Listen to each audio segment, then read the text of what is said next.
Bonjour et bienvenue sur Free Academy. Dans cette vidéo, nous allons voir comment simplifier des fractions en utilisant les nombres premiers. C'est parti!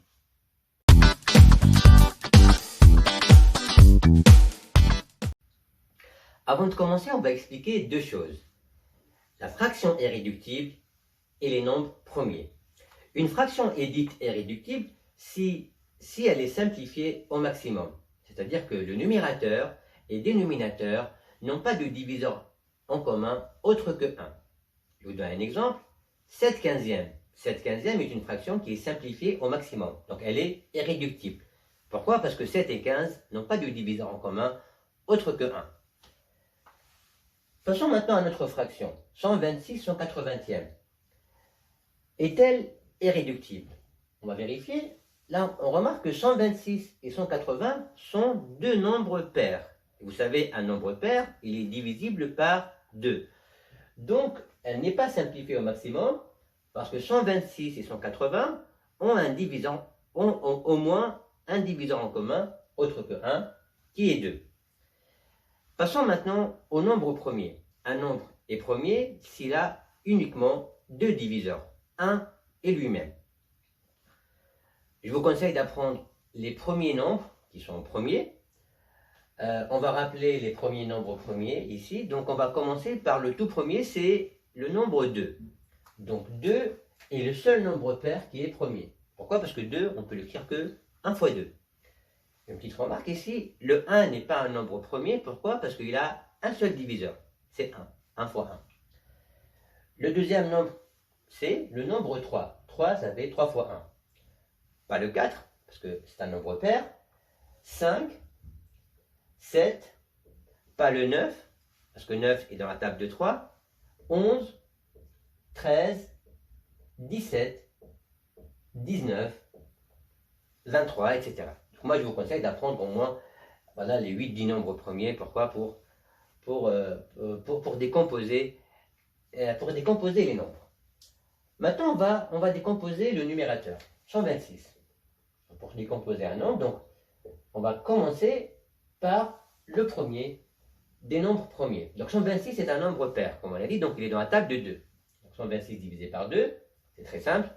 100 divisé par 2, ça fait 50. 26 divisé par 2, ça fait 13.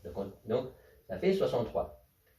Maintenant, 63 est-il divisé par 2? Non, c'est un nombre impair. Passons maintenant au 3. Alors, pour savoir si un nombre est divisible par 3, n'oubliez pas le critère de divisibilité par 3. Il faut faire la somme de tous les chiffres et voir si ça donne un nombre dans la table de 3. 6 plus 3 égale à 9. 9 dans la table de 3, donc 63 est dans la table de 3. Donc 63 divisé par 3, 60 ça fait 20 fois 3, 3 ça fait 1 fois 3, donc ça fait 21. 21 est aussi dans la table de 3, divisé par 3 ça fait 7, et 7 est un nombre premier. 7 par 7, ça fait 1. Donc on va décomposer 126. Donc 126 égale 2 fois 3 fois 3 fois 7. On peut écrire aussi 2 fois 3 au carré fois 7. Passons au dénominateur. 180. On va d'abord diviser par 2.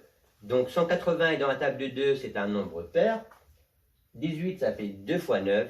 Donc 180, ça fait 2 fois 90. 90 est un nombre pair, donc il est divisé par 2 aussi. Donc 90 divisé par 2, ça fait 45.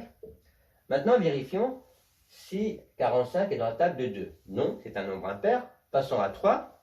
N'oubliez pas le critère. 4 plus 5, ça fait 9. 9 est dans la table de 3.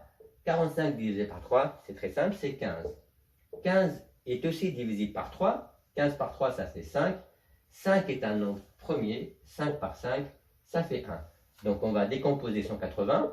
180 égale 2 fois 2 fois 3 fois 3 fois 5. On peut écrire aussi 2 au carré fois 3 au carré fois 5. Maintenant on va simplifier notre fraction. Donc je vais écrire égal. Donc au lieu d'écrire 126, on va écrire tout ça. Donc 2 fois 3 fois 3 fois 7. 2 fois 3 fois 3 fois 7. Maintenant, au lieu d'écrire 180, on va écrire 2 fois 2 fois 3 fois 3 fois 5. 2 fois 2 fois 3 fois 3 fois 5.